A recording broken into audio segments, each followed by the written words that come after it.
आज की इस वीडियो में हम सीखने वाले हैं डीस्ट्रक्चरिंग के बारे में। डीस्ट्रक्चरिंग हम दो जगह पे देखने वाले हैं। सबसे पहले जावास्क्रिप्ट ऑब्जेक्ट्स के अंदर एंड देन हम देखेंगे जावास्क्रिप्ट एरे के अंदर डीस्ट्रक्चरिंग क्या होती है। So without wasting any time let's get started. तो चलिए यहाँ पे एक ऑब्जेक्ट बना लेते हैं। नेम लिख देता हूँ लैपटॉप, प्राइस सेट कर देता हूँ 100। अब जनरली देखिए हम क्या करते हैं, अगर हमें कंसोल कराना हो तो console.log करके प्रोडक्ट को कंसोल करा लेते हैं। देखते हैं इसका आउटपुट क्या मिलता है। सो यहाँ पे देखिए हमें ऑब्जेक्ट मिल रहा है और इस ऑब्जेक्ट में क्या है, नेम है लैपटॉप, प्राइस है 100। अब इसके अंदर से हमें नेम निकालना हो तो हम क्या करते हैं, जनरली product.name करते हैं, सेव, रिफ्रेश। तो देखिए हमें यहाँ पे प्रोडक्ट का नेम दिखाई दे रहा है। और अगर मुझे प्राइस देखनी हो तो हम यहाँ पे क्या करते हैं, product.price कर देते हैं, रिफ्रेश। सो यहाँ पे हमें प्राइस शो हो जाती है। लेकिन मान लीजिए इस ऑब्जेक्ट के अंदर बहुत सारी प्रॉपर्टीज हो, जैसे नेम, प्राइस और भी बहुत सारी हो, जैसे console.log प्रोडक्ट हो गया और एक हो जाएगा आपका किसके लिए, नेम के लिए हो जाएगा। इस तरीके से अगर हम करने बैठेंगे तो बहुत सारा कोड हो जाएगा अपने पास और इरिटेट करने लगेगा अपने को। तो उसी चीज से बचने के लिए हम डीस्ट्रक्चरिंग का यूज करते हैं। अब देखिए डीस्ट्रक्चरिंग क्या होती है।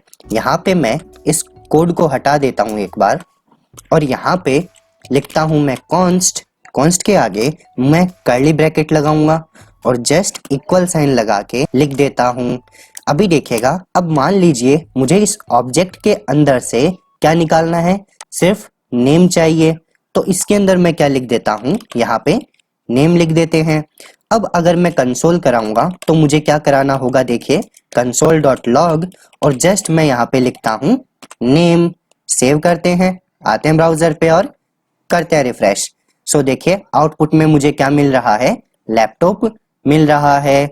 लेकिन अगर जनरली मुझे करना होता तो मैं क्या करता, product.name करता और प्राइस देखना हो तो product.price करता। अब चलिए यहाँ पे भी देखना है तो मैं क्या करूंगा, यहाँ पे प्राइस भी लिख देता हूँ और यहाँ पे अगेन एक और कंसोल करा लेते हैं, कॉपी पेस्ट और जस्ट नेम की जगह क्या कर देंगे, प्राइस, सेव करते हैं, अगेन आते हैं ब्राउजर पे और करते हैं रिफ्रेश।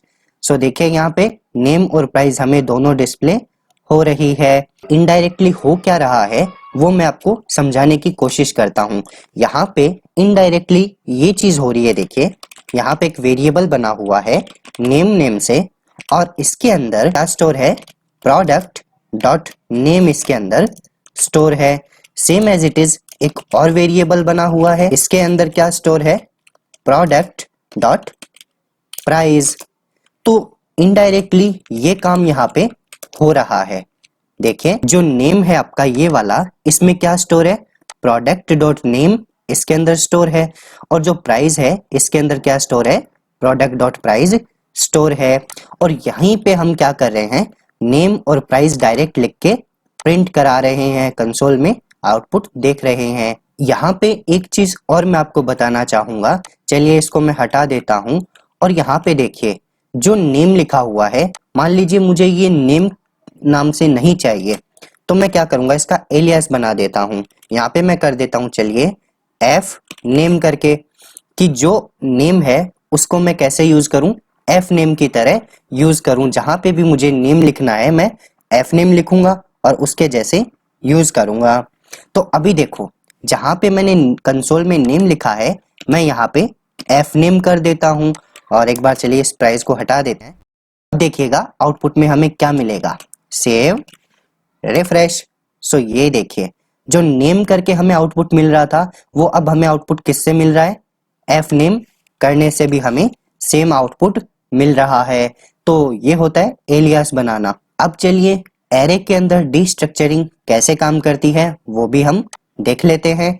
तो इसके लिए इस कोड को यहाँ से हटा देते हैं और एक एरे बनाते हैं और एरे हम स्क्वायर ब्रैकेट के अंदर बनाते हैं। सो यहाँ पे हमने एक एरे बनाई है जिसके अंदर हमने कुछ एलिमेंट्स को स्टोर कराया है।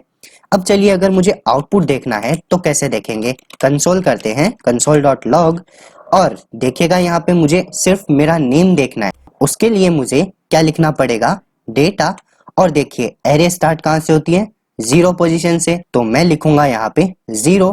चलिए सेव करते हैं, आते हैं ब्राउजर पे और करते हैं रिफ्रेश।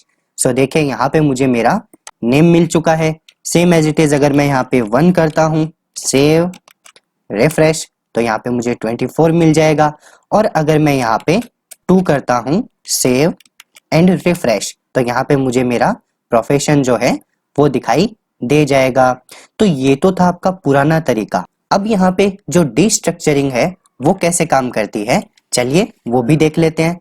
यहाँ पे देखिए मैं अगेन लिखता हूँ कॉन्स्ट और इस बार लगाते हैं स्क्वायर ब्रैकेट और इक्वल का साइन।